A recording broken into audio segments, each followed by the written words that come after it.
Should I start? Okay. Hi, everyone. Thank you very much for being here and also for the people that maybe are join the event with Zoom. The goal of this presentation is to present the work that I did on the inclusion of new methods for SF and star objects for the plotKML package. First of all, just one slide of a presentation. I am Andrea Gilardi. I am a PhD student in statistics at the University of Milan Bicocca. I really love working with R and related topics, and my main focus of research are spatial and spatiotemporal models. My main projects related to the R world are called SF networks and OSM extract. SF network is a project that was developed, I think, in Münster like 1.5 years ago, more or less. The idea was to develop let's say, a new class for representing street networks in R. And OSM extract is a project that I started in Leeds with Robin Lovelace. And the idea there was to create a new package to download and work with OSM data, for example, stored by GeoFabric. My, let's say, new contribution to the R world is this work on plotKML. plotKML is a package that is used to write spatial data from R to KML files. KML files are used by other external services to display and visualize the spatial and spatiotemporal distribution of the data. There are several functions to create a simple, let's say, simple interface to plot data quite directly. Like, for example, the idea that the team explained, I think, yesterday or 2 days ago for MapView. Then there are lower level functions that can be used to build a more detailed file. Let's plot. So plotKML, I think the paper was published in 2012. I mean, I'm not super sure. But anyway, the idea, I think, that was to create an integration and fill a missing link between R and Google Earth. And the idea behind the files, more or less, is to process the spatial data, derive the aesthetics, somehow manipulate the color, the alpha layer, the shapes, the size, whatever, and then build the KML files that then it's used by Google Earth. So for the moment, the current version of plotKML supports SP, spacetime, raster, AQP, zoo, Dismo, and XTS class objects, which, I mean, it's really impressive. And my goal for this project was to add the SF and stars objects. Just 2 slides to present SF. SF is this package which is used to define, let's say, a new representation of spatial data.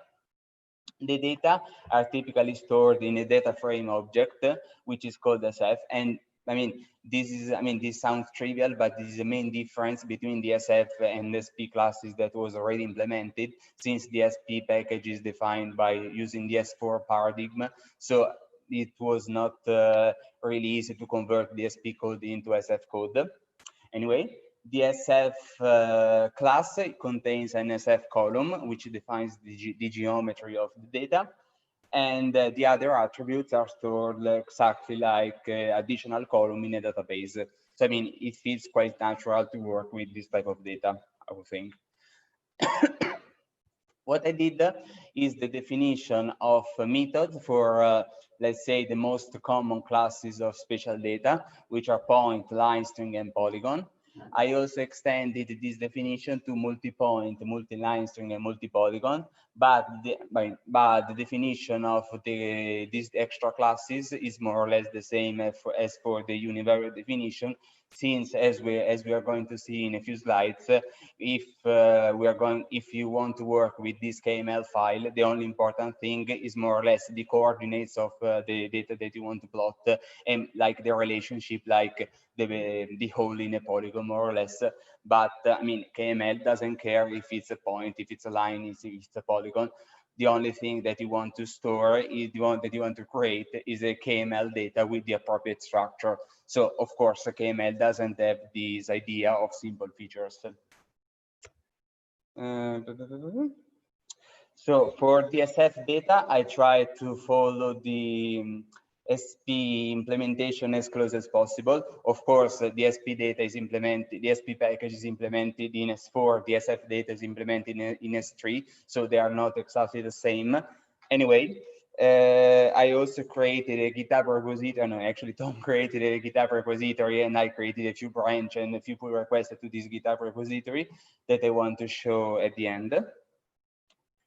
And now I will try with a live demo of this. Where is?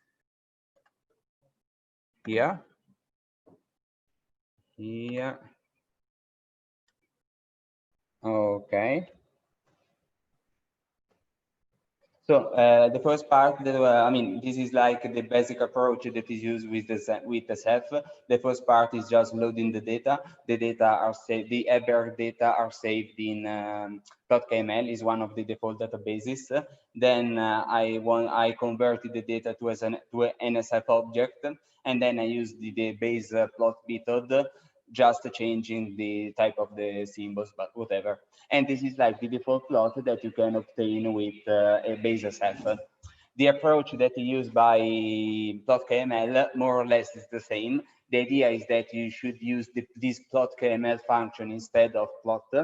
And if you want to use, let's say, a basic approach, that's everything that you need to modify. The points name that I modified here is used just to say to Google Earth to just put an empty symbol in where there is the point that should be plotted. I mean, it's clear in 1 second. Where is Google Earth? Here. Yes, please. Okay. And so this is the result of the, let's say, the default plotKML method applied to the same data that we plot with the basis set like 30 seconds ago. You see that, yeah. I know on my laptop, no, unfortunately. And we can see that, I mean, of course, the structure of the data is the same. The better part here is that we have the interaction. We can interact with the data. We can, let's say, play with the data. We can explore the data. Even better, let's go back to the R. This is another example. Here, we simply change the palette. So we change the default colors that are plotted. Let's go.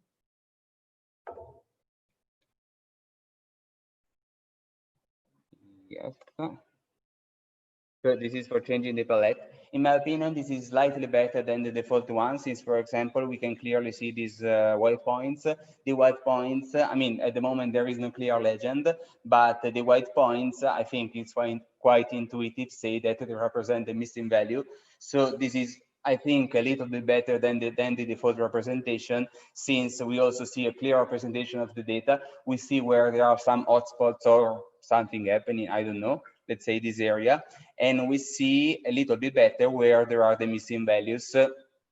For maybe some reason it should be explored why they are there. This is a more complex example, the following one, since we modify several aspects of the plotKML.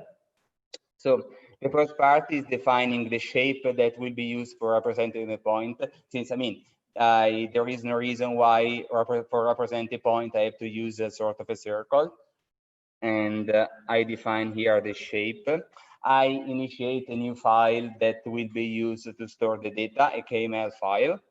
And I create a PNG file that will be used to store the legend file. KML open is like saying to R, that now we are going to start writing on this file. And KML layer is like the base function which lies underneath plotKML. It works like this. So the first argument is the data that we want to plot. Then we specify the color.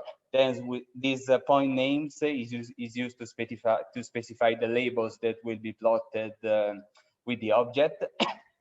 Now then we can modify the size, the shape, the alpha, and the color scale. I mean, this is really good, I think, since like creating this structure, for example, with base R plot is much more difficult than this. Let's see if it works. Okay, that text messages says that the data are not saved in like the usual 4.326 code, and they are reprojected to the usual long lat VGS84. Now this following command is used to plot the legend. Then this is used to add the legend to the KML file. Then we close, and then we represent the file. That's all. And I take off the previous representation, and this is the result. Also,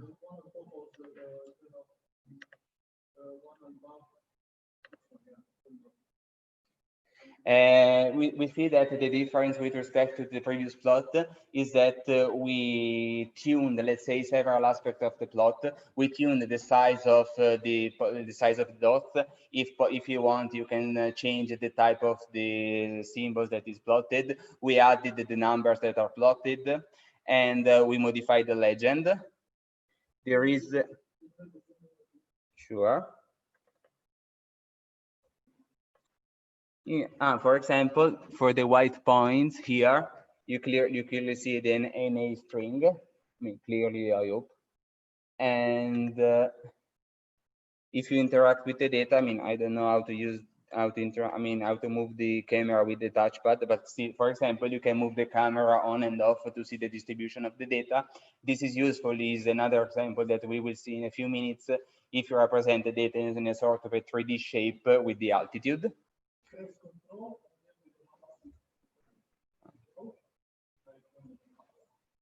Ah, okay. Okay. And it's like interactivity that you can't get with the base plot, and it's much more difficult to get, for example, with a TMAP interactive version. What I want to underline here is a little bit of technicality, but I think it's quite important. When we define this type of plot for the KML layer, it's, I mean, I can show you KML, oops, KML, no, layer SF, no, sorry, layer SF. So the KML layer and function underline is calling one of the methods. Here we are plotting points. So the KML layer function is calling a KML layer plot point function. What I want to underline is that if you want to modify one of the arguments that are specified here, you have to pass one of an existing object. And for example, here I clearly define that point names is this type of object. If I want to modify an aesthetic, which is not one of the default argument in the function, then the aesthetic is passed to the ... like here, this one. And then in that case, you can use one of the columns that are specified in the database. So you must be, I mean, you must check and you must read the documentation to check which of the aesthetics can be specified as columns of the database of the data frame, which of the aesthetics can only be specified as objects. The next examples show more or less the same idea, but that's applied with line string and polygons. With line strings, I use a default data that's saved in plotKML, which is called the bare contours. The first part of the code is more or less the same. This type of code is used to show an error. This error, I mean, it's not important. It's not really important for itself, but this error is used to underline that plotKML really doesn't care about the simple feature representation. So even if some of the features, or at least, sorry, some of the geometries in the simple feature are invalid, he doesn't care, since he only cares about the coordinates of the geometries. For example, this error is born since some of the line string there are represented using only a point, which is invalidated from a simple feature perspective. And but if we run the same code with the plotKML, it runs just fine. I have to disable this layer. Since what is plotting here is just the lines. Even if the line is just a point, it will just represent 1 point. And in this case, we modified the color, the altitude, and the width of the line string that are being represented according to the Z column, which is one of the column of the SF object. The last examples for the SF part is used to represent the polygons. More or less, the idea is exactly the same. I mean, from a user perspective, it doesn't care. I mean, it shouldn't care if the underlying object is point, line string, and polygon, since the methods should work. And this is the default representation again with the base plot, and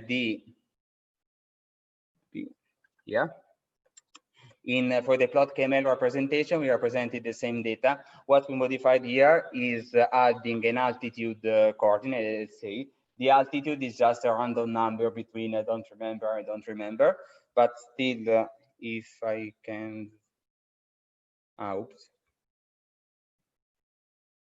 Okay. I mean, the example here is really silly, but if you are dealing with really altitude data, I think that is quite an important feature. And for the second part here, we present the stars object, the implementation of the stars objects. For the stars objects, more or less, we created several wrappers around existing methods. The first part is the implementation of raster layer. So, for example, this is one of the data that was presented by Edzer on Monday, I think. And this is a simple, let's say, a simple raster, since the dimensions are just X and Y. So there is no extra dimension. It could be treated as a regular raster layer, let's say. And there is an extra attribute which represents, I don't know. And here again, this is, I mean, the idea is that the input is a stars object, which represents a raster layer. The stars object is converted to a raster layer, and the function plotKML calls the method for the raster layer object. We try to adopt the same idea, also for other types of plot. The problem is that the methods that are used by stars for converting a star object to a raster object create a raster brick if there is an extra dimension other than X and Y, and there is no existing method for plotting raster brick with plotKML. So, for example, the following code fails. Here you see that there is a third dimension, which is called band, that represents the bands that are registered with the layer, and the following code fails. For overcoming this method, for the moment, we defined a simpler approach, let's say. So you can use the function in raster to extract one of the layer of the extra attribute and plot just one of the layer. This is like the approach that is also currently used by MapView. Here. And it's just the first band of the L7 object. Where is R? Here. Also in plotKML, there is an extra class which is defined in plotKML, which is called the raster break time series, I think. The idea that I tried, but didn't succeed, was to convert a raster break to a raster break time series in case the third dimension represented times a data object. For the moment, I started working on the code, but there were several problems and I could implement that. And I mean, sooner or later, I hope I will be able to fix that. For the last part, I want to talk about the vector data cubes. For the vector data cubes, I will use an example that is present in the book, in the new book by Edzer. So first of all, we start creating the raster data cube object, and then the raster data cube object is here. There is daily data for several years, I don't know. And for simplicity of the example, I will aggregate the daily data into monthly data and represent the object. Where is that? Here. Yes. It should work. It takes a few seconds, but here. The good part is that, I mean, the implementation behind the vector data cube is that they are converting into STFDF object, which is a class defined in space-time, and it's used for representing the evolution of a process. So if we use this like interactive button, we can see the evolution of this process. It's super fast. I think that here there are some options. Also, yes. If you move by hand like here, you can see the evolution of the process during the time.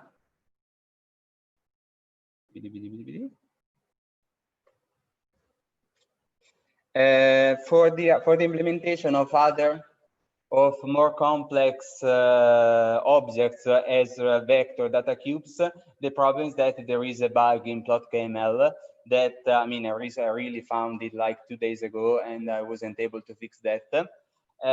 So I mean, the bug is documented, and I hope sooner or later we'll be able to fix that. For example, in the case here, we summarize the data as using the spatial dimension. So we gather all the points that belong to the same region, but in this case, it didn't work. It doesn't work.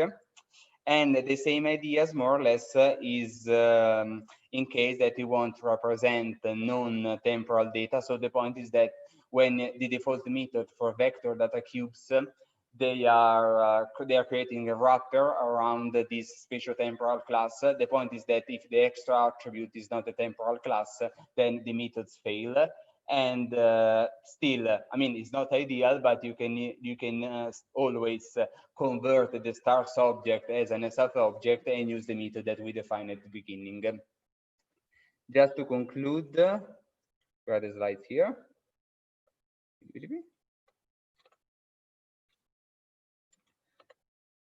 Yeah. So we created this GitHub repository where we stored all the code. We added a continuous integration through GitHub Action. GitHub Action are used to check the code according to the 4 or 3 major operative system. So the idea is to run the cron check using Linux, Windows, and Mac. We added the possibility to create your own issue. So the idea is that you find a problem, you have a problem running with the package, you find a new issue, and I mean, sooner or later, maybe you will receive some help. And also we add a README here, which is more or less a much more extensive summary of the extension of the existing functionality that I presented today. And I think that's all. Where is? I mean, I don't know where are the slides, but thank you very much. Yeah.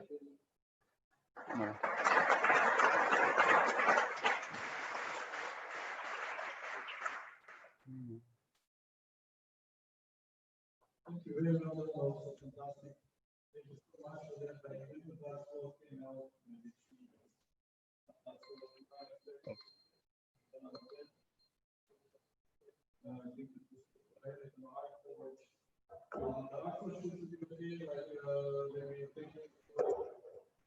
But now your detail is not functional. It's really much easier to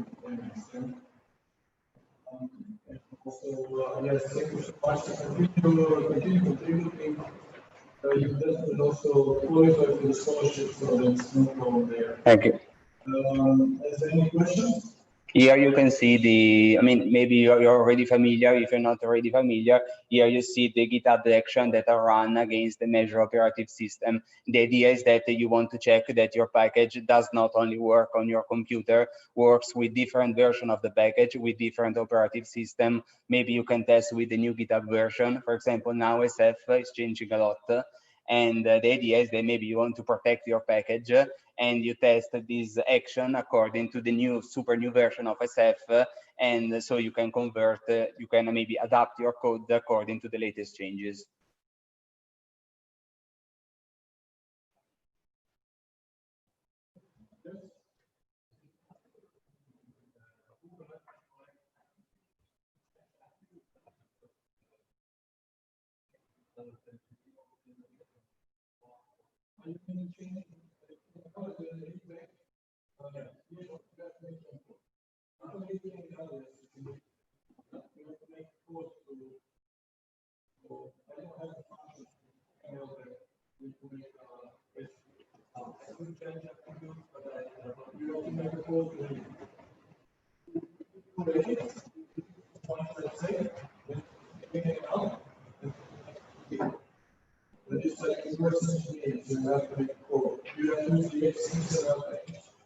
You do it very fast with some code, but you have to make your own code.